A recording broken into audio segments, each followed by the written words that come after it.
जैसे कि आप सभी जानते हैं, इस गड्ढे का राज आज हम समीम जी से पूछेंगे, क्योंकि इसमें पानी का जो सोर्स है कहाँ से आते हैं और ये सूखता क्यों नहीं है।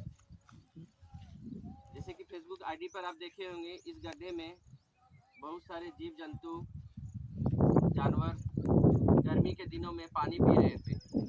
यही वो गड्ढा है जो कितनों का प्यास बुझाने में सहयोग किया है। आज इनके बारे में दो शब्द बताएंगे।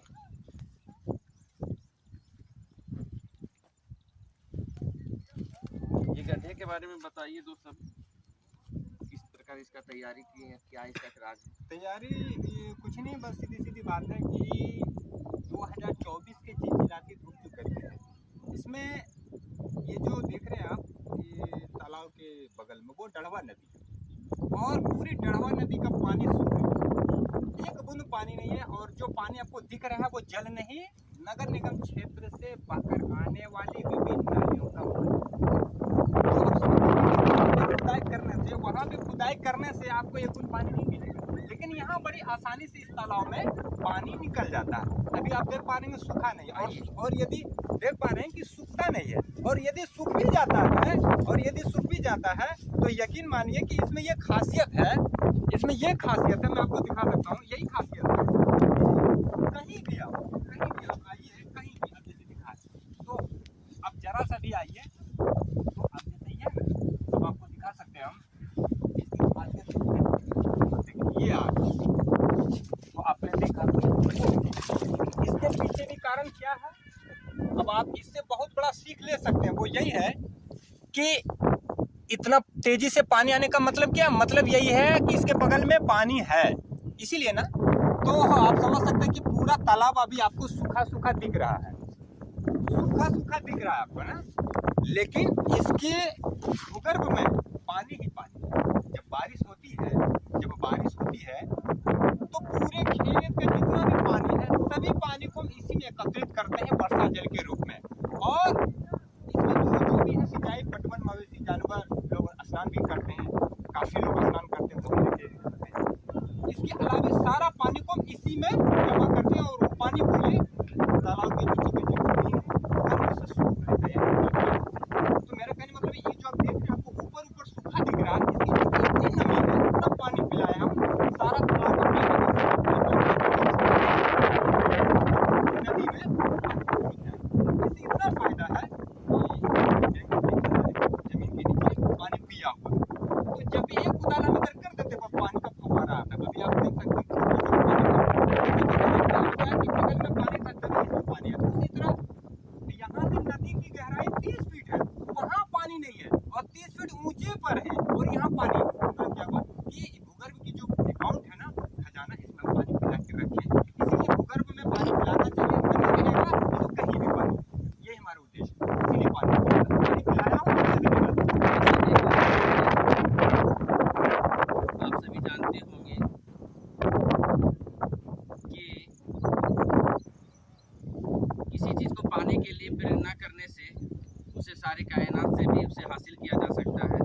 उसी प्रकार ये गड्ढे का खासियत इस प्रकार बन चुके हैं कि गर्मियों में जीव जंतुओं को प्यास बुझाने के लिए ये गड्ढा जो तैयार किया गया है, वे उन लोगों के लिए एक अद्भुत आदरणीय बन चुके हैं, जिससे कि जीव जंतुओं का प्यास बुझा सके। ये प्राकृतिक का सहयोग माने या एक गिफ्ट माने, उपहार माने, जो जीव जंतुओं को दिए हुए हैं। समीम जी का कहना है कि मैं इससे अपने गर्मियों के दिनों में जीव जंतु क्या मैं खुद इससे प्यास बुझाया हूँ और इससे पीने योग्य पानी भी प्राप्त किया हूँ। तो किस प्रकार होगा, क्या इसमें जैसे कि अभी हम लोग के घर में कैनल लगा रहता है और पानी शुद्ध करने के लिए बहुत सारा यंत्र प्रयोग करते हैं, आप यहाँ से शुद्ध वाटर कैसे प्राप्त करते हैं? देखिए, वो जो आप प्योरीफायर क्या क्या कहते हैं, ये सब तमाम बेतुका बात है, फ्रीज और ये सब कुछ नहीं। मेरा कहने मतलब इसमें कहीं कुछ नहीं करते हैं, ये जो आप देख रहे हैं, बस इसको क्या करते हैं कि इसे जब पीना होता है तो किनारे में गड्ढा खोदते हैं और पानी को सुखा देते हैं। जब फिर से आता है पानी तो इतना बेहतरीन, इतना फिल्टर, हमारे मोबाइल में भी वीडियो देख सकते हैं, फेसबुक पे भी है, यूट्यूब पे भी आप देख सकते हैं।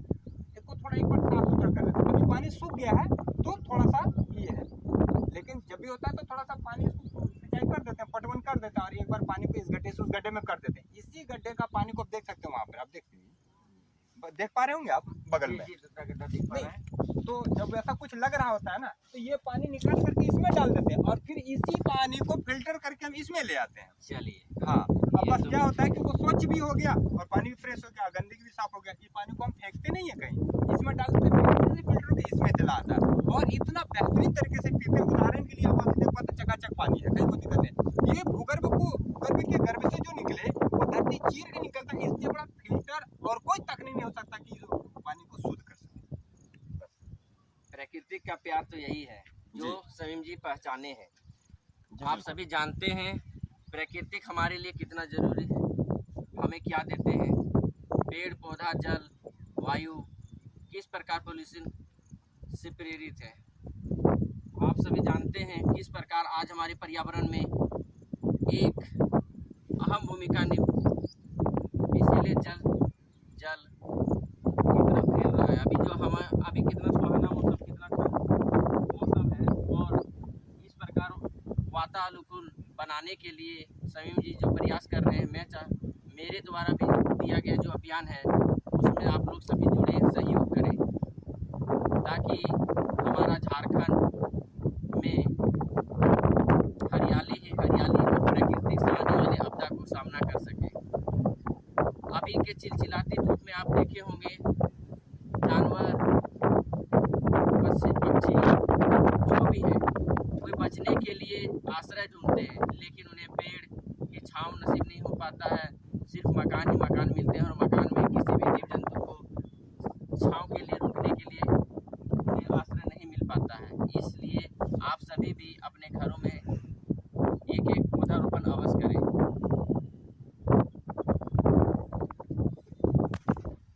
जैसे कि आप देख पा रहे हैं ये पीपल का पौधा अभी हाल ही में ही इसे लगाया गया है। हम गिनती देख के अपने वीडियो में देखे थे। ये देखिए दूसरा पीपल का पौधा, ये बरगद का पेड़। बरगद का पेड़ का यही खासियत है, हमारे पर्यावरण में पोल्यूशन को 80% सोखने में काम करते हैं, स्वच्छ हवा देने में। और पीपल का ये खासियत है कि ये हमें 100% शुद्ध हवा देने में सहयोग करते हैं। इसके बाद तीसरे नंबर पर आते हैं नीम का पेड़। नीम का पेड़ जो हमें 70% शुद्ध वायु बनाने में सहयोग करते हैं। पर्यावरण के बारे में आप सभी जानते होंगे, पढ़ते होंगे, और पर्यावरण हमारे लिए कितना उपयोगी है। मनुष्य को जीने के लिए सारा चीज हमें पर्यावरण से ही प्राप्त होते हैं। नीम का पेड़ इधर है, जो पत्ता तोड़ देते हैं, बकरियों से बचाने के लिए तोड़ देते हैं। ये नीम का पेड़ देखिए हम दिखा पा रहे हैं, जैसे इसे जानवरों से बचाने के लिए हरा भरा सिर्फ ऊपर का ही तना रखा हुआ है, ताकि ये जल्द अधिक से अधिक ग्रो कर पाए। और ये पलास है, ये हमारे राष्ट्रीय झारखंड के राष्ट्रीय पेड़ पलास का पेड़, इनका भी देख पा रहे होंगे, इसका भी पौधा लगाया गया है ताकि ये हमारे झारखंड का प्रतीक बना रहे। और अभी ये नया लगा है, ये है सहजन। ये है सहजन, बहुत ही फायदे के, इनके जड़ से लेकर के, तन से लेकर के, फूल से लेकर के फल तक, ये बहुत ही ये है। हम तो समझते हैं कि ईश्वरीय देन है कि ये यदि घर पे है तो समझिए कि कोई एक छोटा मोटा, छोटा नहीं बल्कि कहिए कि एक चिकित्सक है। यदि ये पौधा, ये पेड़ घर पे है तो समझिए एक चिकित्सक ही घर पे है। इसका दो फायदा के बारे में बताइए। फायदे इनका, यदि आपका ब्लड प्रेशर हाई है, यदि आपका ब्लड प्रेशर हाई है, बीपी है, तो इसके पत्ते, कच्चे पत्ते को तोड़ के बस ऐसे ही कच्चे खाने से 5 मिनट के अंदर में ब्लड प्रेशर अपनी जगह पे, और यदि लो है तो भी खाइए तो फिर वो जगह पे। और इसके दाल भी बनता है, भुजिया सब्जी सब बनता है। इनके खाते रहने से किसी तरह का कोई blood pressure low, blood pressure high होने की संभावना नहीं। ये बहुत ही, इसे अंग्रेजी में सिगुरु कहते हैं, ऐसे हम लोग सहजन कहते हैं। रामायण महाभारत में भी इनकी चर्चा है, सहजन बूटी कह के।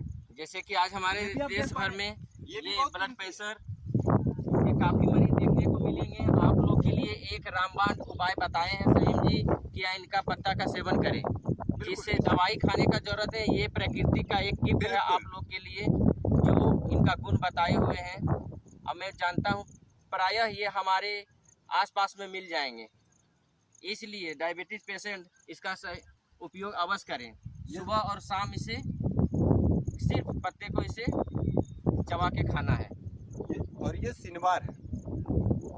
ये देखिए, ये बहुत आसानी से पाया जाता है, लेकिन हम इसका प्लांटेशन कर रहे हैं और ये बहुत ही कीमती है।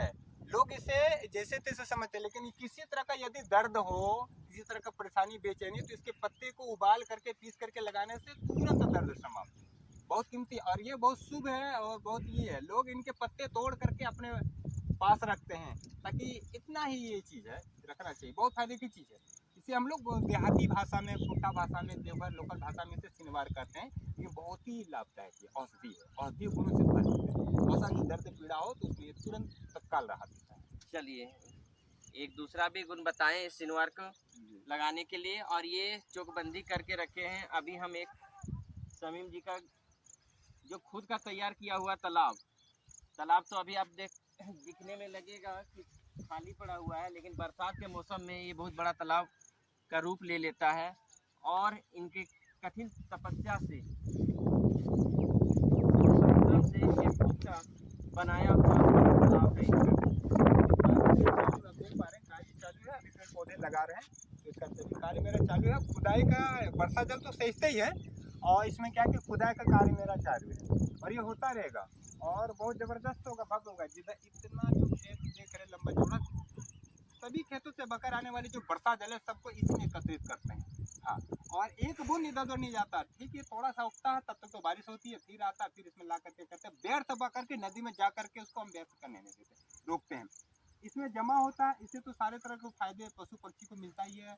इसके बाद क्या है कि भूगर्भ को बड़े मात्रा में, पर्याप्त मात्रा में पानी मिल जाता है, और जिससे हमारा जमीन नमी रहता है। बस जब नमी रहेगा तो समझ लीजिए ना, इंसान के पास कोई कमी नहीं।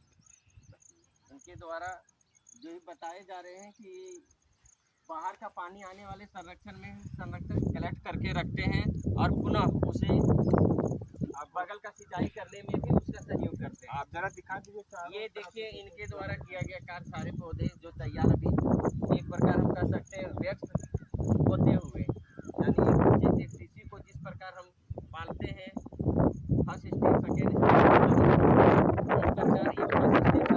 स्टेज पे पहुंच चुके हैं, जिसका हाइट 5 से 10 फीट का हो चुका है। वह एक होने के स्थिति में है। लोकेशन दिखाई, ये सब पेड़ जो आप देख पा रहे हैं इन्हीं के द्वारा लगाए गए हैं। और लगवाए तो मतलब मेरे अथक प्रयास से लगा। ये पौधे जो है सरकार ने लगाया, वन विभाग का है, लेकिन मेरे देख रहे, मेरे निगरानी से जमीन को अतिक्रमण मुक्त करके मेरे सब कुछ हुआ। और एक एक पेड़ जो है पौधा वो पेड़ का रूप ले लिया, 20 फीट, 15 फीट, 30 फीट, 25 फीट करके इधर खूबसूरती में है। जसीडी का जो आप जो देवघर होके जसीडी जाते हैं, तो वो डड़वा नदी का पुल, रेलवे पुल, और इधर जो आप देख रहे हैं रोहिणी और सत्संग का पुल, इससे नीचे मतलब 5 किलोमीटर में देख रहे हो प्रयास से लहलहा रहा है, जो आज और इस सेवा को मैं अल्लाह की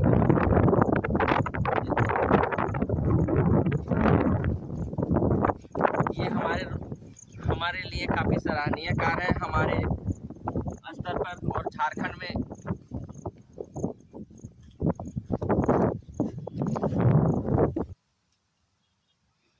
जैसा कि मैं संकल्प लिया हुआ था कि समीम जी के साथ एक पौधारोपण करूंगा और आप सभी को बीच लाऊंगा, आज मेरा ये सपना साकार होने वाला है। उन्होंने कहा है ठीक है, एक पीपल का पेड़ उनके साथ मिलके मैं लगाने वाला हूँ। उनका तैयारी कर चुका है, आप सभी के बीच लाने चाहता हूँ, दिखा रहा हूँ।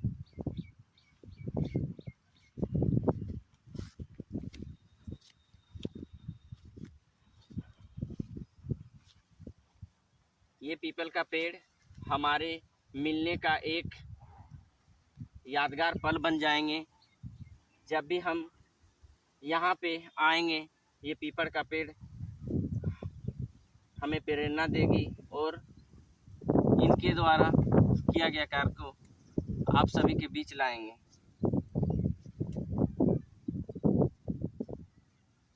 दो शब्द बताइए जी।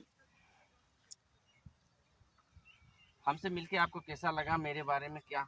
देखिए बहुत अच्छा लगा, क्योंकि आज के टाइम में जो आपका सोच है, तो सबसे बड़ी बात तो ये है कि हम आपके सोच को सलाम करते हैं, क्योंकि लोग बड़े बड़े सेलिब्रिटी से मिलना चाहते हैं, बड़े बड़े एक्टर से, बड़े बड़े डायरेक्टर से, फिल्म प्रोड्यूसर से, तो बड़े बड़े नेताओं से, मंत्री से, मिनिस्टर से, और सिर्फ खाना पूर्ति करते हैं। लेकिन आप, मुझे लगा कि आप पर्यावरण के इतने बड़े प्रेमी हैं कि इस भावना के साथ यहाँ पहुंचे, नदी तट पर मेरे इस संघर्ष और चिलचिलाती धूप में कहिए आकर के मिल रहे हैं, तो कहीं ना कहीं आप जरूर निश्चित रूप आप चाहते हैं कि ज़्यादा से ज़्यादा पेड़ लगे, पौधा लगे, हरियाली हो, स्वच्छ हो, सुंदर हो, हरा भरा मेरा देश हो, राज्य हो, ये तमाम सोच है, तभी तो आप लगाएं। और जिस तरह मैं दिख रहा हूँ, जिस तरह हमारे यूनिफॉर्म है, ऐसे में तो मुझे नहीं लगता कि कोई हमारे मोहल्ले के लोग मुझसे नहीं मिलना चाहते, लेकिन आप मेरे कार्य को इतना समझ पाए और आपके हृदय में है तो इतना प्रेम, तभी तो इस काम के लिए आए हैं।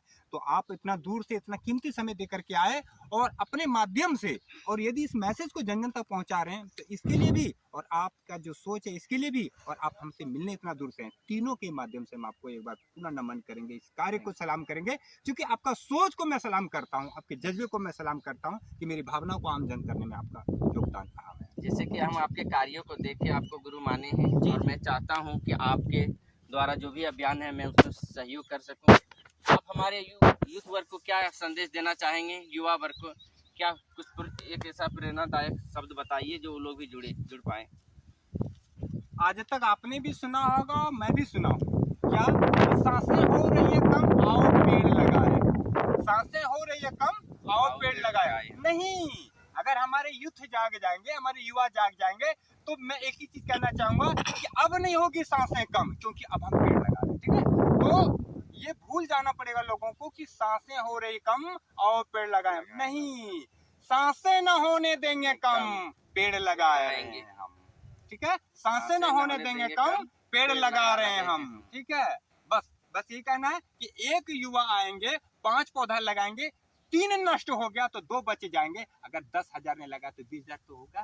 तो इसलिए बहुत कुछ हो सकता है। और जो पेड़ लगा रहे हैं ना, पेड़ तो लगता नहीं है, पौधा लगता है, वो पेड़ के लिए लगता पेड़ होता है। तो याद रखिए कि वो पेड़ जब बनता है तो किसी पक्षियों के लिए, किसी प्राणियों के लिए उनका हवेली है, उसका वो महल है, उसका वो बिल्डिंग है, उसका भी आशियाना है, वो अपने बच्चों के साथ घोंसला बना करके मार रहते हैं। तो समझिए कि आपने किसी जीव के लिए महल बनाया, और फायदे में तो हम उसकी छाया लेंगे, फल लेंगे, पेड़ लेंगे, पौधे लेंगे, और प्रकृति मेरा स्वच्छ होगा, सब कुछ होगा, इससे प्रकृति खुश होगा। तो बस मैं यही कहना चाहूंगा कि युवा लोग आगे आए, क्योंकि दुनिया में सब कुछ हो सकता है। आपने 2019 को देखा होगा, कोविड-19 आया, लोगों ने कहा कि 6 गज की दूरी, गवर्नमेंट ने भी कहा, ये सामाजिक दूरी, सब कुछ ठीक है, लेकिन मेरे भाई वैक्सीन भी आया। लेकिन जब 2025 के बाद, 30 के बाद, 35 में या 40 में जो भी है, जब जल संकट आएगा, वायु संकट आएगा, इसके लिए कौन सी दूरी करेंगे आप?